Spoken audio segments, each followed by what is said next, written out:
Assalamualaikum warahmatullahi wabarakatuh dan salam sejahtera kepada semua rakan-rakan guru. Okey, video ini saya buat khusus untuk kita buat ERPH kita berdasarkan tapak rasmi. Okey, perkara pertama, apa yang perlu guru-guru buat adalah buka Google Classroom guru-guru. Okey, buka Google Classroom. Okey, masuk ke dalam ERPH 2021. Okey, untuk hari ini bagi tutorial ni saya akan masuk dekat dalam grup tutorial sebab saya belum masukkan lagi dekat dalam tapak ERPH 2021. Okey, buka kelas tersebut, kemudian buka classwork dan akan nampak satu assignment ERPH Kusal 2021.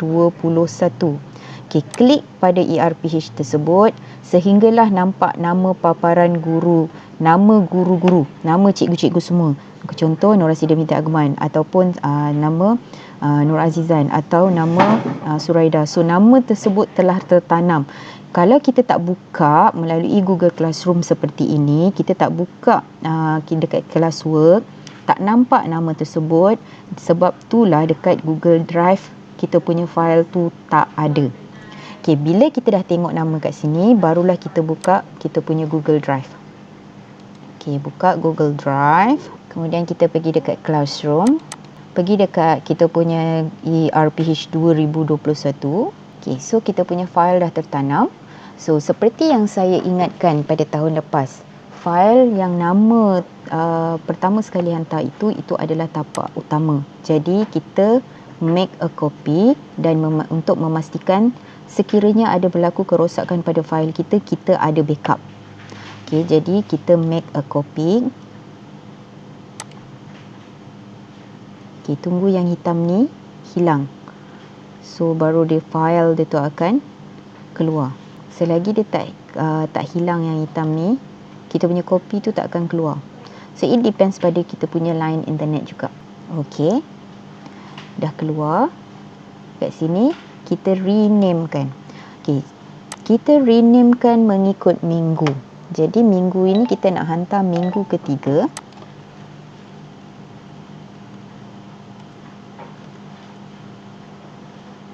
Minggu 3. Kemudian okey. Okey, sekarang kita akan edit tapak ini. Kita buka. Ini adalah paparan kita punya ERPH. So, paparan tersebut, paparan kita di sini, dekat sebawah sekali, boleh tengok kat bawah sekali kat bawah ni ada button tambah, kemudian ada button all sheet yang ada garis 3 ni, kemudian ada sheet 1 sampai sheet 13. Okey, bagi cikgu matematik untuk tingkatan 4, dia dah dapat dah dia punya sheet. Tapi macam mana untuk guru-guru mata pelajaran lain? Okey, perkara yang pertama, apa yang guru-guru perlu buat adalah renamekan kelas ataupun renamekan sheet yang banyak ni daripada 1 sampai 13 ni mengikut jadual waktu. Okey, contoh macam saya pada hari Isnin, okey, klik di anak panah ni, klik pada anak panah, kemudian rename Isnin BIP Pro 1. Okey, kemudian yang kedua, Isnin PSV Pro 4. Kenapa kita nak renamekan daripada hari Isnin sampai hari Jumaat ni? Ini sebenarnya adalah untuk memudahkan kita cari kita punya ERPH bagi setiap hari dan juga mata pelajaran dan juga kelas. Okey, contoh macam hari Isnin ini adalah hari Isnin bagi mata pelajaran bahasa Inggeris untuk kelas Proaktif 1. Kalau yang ini adalah RPH kita pada hari Selasa bagi mata pelajaran PSV untuk kelas Pro 4. So kita buatlah sampai seterusnya, sampai hari Jumaat. Okey, sekiranya setelah kita set daripada hari Isnin sampai hari Jumaat, ada berlebihan sheet di sini daripada 10 hingga 13, kita perlu hide kan. Okey, macam mana kita nak hide? Kita klik di sini, kemudian hide sheet. So sheet itu semua ni kita akan simpan di dalam all sheet di sini. Okey, nanti saya akan tunjukkan. So sheet tersebut kita tak buang. dia tetap ada dekat sini. Contoh macam sini Jumaat, so dia berada di bawah ni. So kita masih boleh pakai dia punya sheet-sheet yang lain ni lah. Okey, yang keduanya, seandainya selepas hari Jumaat kita dah gunakan sampai sheet 13, jadi macam mana kita nak tambah? Okey, kita ada cara yang mudah adalah kita klik di sini, kita duplicate sheet tersebut, kemudian kita renamekan.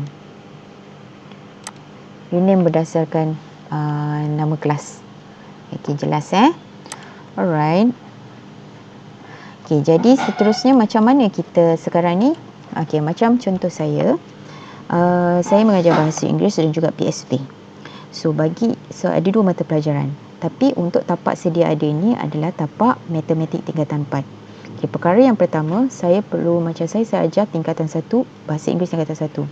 So saya klik dekat sheet, saya cari English 1, 2, 3. Ini untuk cikgu bahasa Inggeris.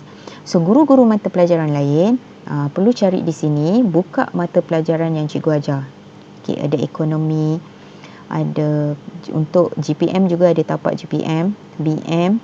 So cikgu perlu cari berdasarkan tingkatan yang cikgu ajar. Sekiranya cikgu ajar tingkatan 5 tahun 2020, so ambil sahaja tingkatan 5. Tapi kalau cikgu ajar tingkatan 5 2021, cikgu ambil yang ada 2021 di belakang. Okey, itu. Kemudian untuk subjek perniagaan dan juga prinsip akaun, dia punya tapak sama seperti tahun lepas. Jadi dia tak ada perubahan. Okey, macam contoh perniagaan kat sini ada perniagaan 5 dan perniagaan 4. So dia tak ada perniagaan 5 2021 sebab dia punya konten tu sama. So digunakan yang samalah. Okey. Contoh saya tunjukkan dulu untuk mata pelajaran yang saya ajar. Saya ambil bahasa Inggeris kat sini. So dia akan keluar template bahasa Inggeris di sebelah hari Isnin ni. Macam mana saya nak masukkan template bahasa Inggeris ni ke dalam template mata pelajaran bahasa Inggeris? Jadi bagi guru-guru yang mengajar pelbagai tingkatan, jadi cikgu kena tengok betul-betul sheet yang cikgu keluarkan itu untuk tingkatan berapa. Sebab dia punya content standard ataupun learning standard dia tu mungkin berbeza. Okey, jadi bagaimana kita nak copy? Dekat atas sebelah kiri, cikgu tengok cursor saya ni ya. Okey, dekat sebelah sini ni ada FX ni. Ada FX sebelah lesson plan. Okey, klik dekat bawah. So dia akan highlight all sheet. Okey, satu sheet ni dia akan highlight, klik dekat sini. Kemudian klik kanan, copy. Ataupun shortcut dia Ctrl C. Okey, Ctrl C. Kemudian pergi dekat hari Isnin ataupun pergi dekat tapak yang mana yang kita nak pastekan ataupun tapak mata pelajaran yang kita nak letak. Okey, sebab ini mata pelajaran bahasa Inggeris, saya cari hari Isnin. Saya klik semula dekat sini, dekat bawah FX. So klik kanan juga, kemudian kita boleh paste. Okey, ataupun Ctrl V. Okey, so dia ambil masa nak paste tu. Okey, jadi dekat sini daripada yang tapak matematik tadi dah berubah menjadi tapak bahasa Inggeris.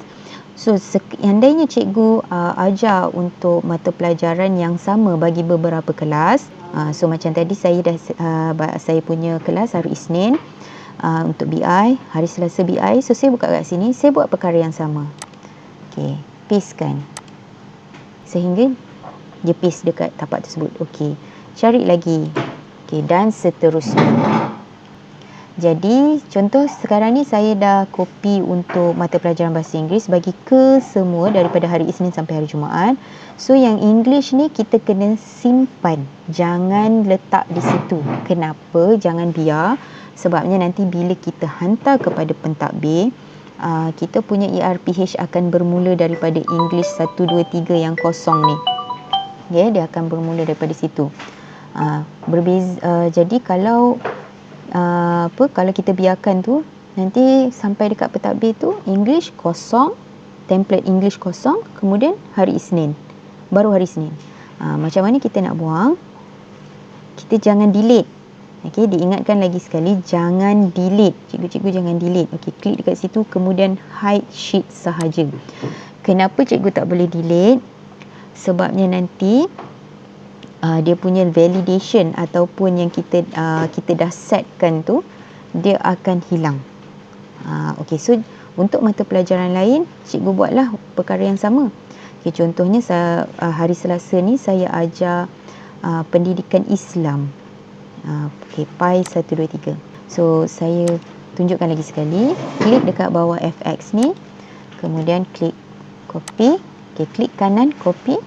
Kemudian saya pergi dekat mata pendidikan Islam tu, saya klik kanan, kemudian saya paste.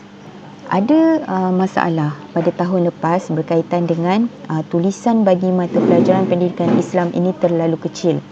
Okey, untuk besarkan tulisan yang di dalam ini, saya minta maaf, saya masih belum jumpa solusi. Apa yang saya boleh recommend adalah kita besarkan di sini. Tapi untuk besarkan di sini hanya melibatkan bagi full screen sahaja. Tapi dia tak besarkan tulisan di sini. Sebabnya tulisan di sini tetap kecil. Jadi kalau laptop ataupun netbook yang kecil, dia akan jadi masalah. Sebabnya tulisan tu kurang jelas. Tu yang jadi kurang jelas. Okey. Alright. Okey, bila dah sudah semuanya yang ini, hide. So itu sahaja. Jadi ini dah siap lah. Isnin, daripada hari Isnin sampailah ke hari Jumaat. So telah selesai cikgu setkan cikgu punya ERPH. Okay, jadi bagaimana untuk hantar? Okay, kalau dah siap, okay, contoh cikgu dah set sampai hari Jumaat ni. Sampai hari Jumaat ni cikgu dah isi dah semua ni, semua cikgu dah isi. Okay, contoh kat sini cikgu dah isi, apa sini pun cikgu dah isi apa semua. Dan cikgu dah hantar. So bila apa yang cikgu typekan di sini dia tak jadi masalah, so dia auto save. Okay, so the last edit was second ago. Auto save. Cikgu tutup je. Jangan takut nak tutup tutup sahaja. Okay, jadi bagaimana untuk hantar? Bagaimana untuk turn in? Bagaimana untuk kita turn in? Okay, dekat kita punya draft ni dah selesai. Kita dah buat sampai minggu ketiga. So dekat classes ni kita masuk dekat kelas. Kita klik pada classwork. Kemudian dekat ERPH minggu ketiga. So kalau dia berwarna seperti ini, maksudnya ada warna. Dia tak kelam tau. Kalau ada setengah laptop dia warna kelabu, ada setengah warna biru, ada setengah warna oranye.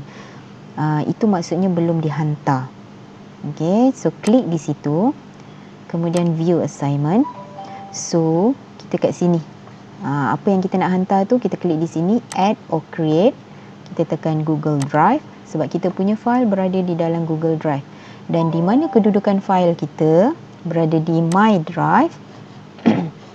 Kemudian kita klik Classroom. Kemudian kita cari kita punya kelas. Kemudian kita ambil file terkini yang kita telah siapkan dan untuk dihantar. Klik pada minggu ketiga, Insert, kemudian Turn In. Dan dia akan tanya turn in. Apabila kita tekan turn in dan telah keluar perkataan unsubmit ini, maksudnya berjaya telah dihantar. Dan ERPH cikgu-cikgu semua telah sampai kepada pentadbir yang bertanggungjawab untuk semak. Okey, itu sahaja. Sekian, terima kasih.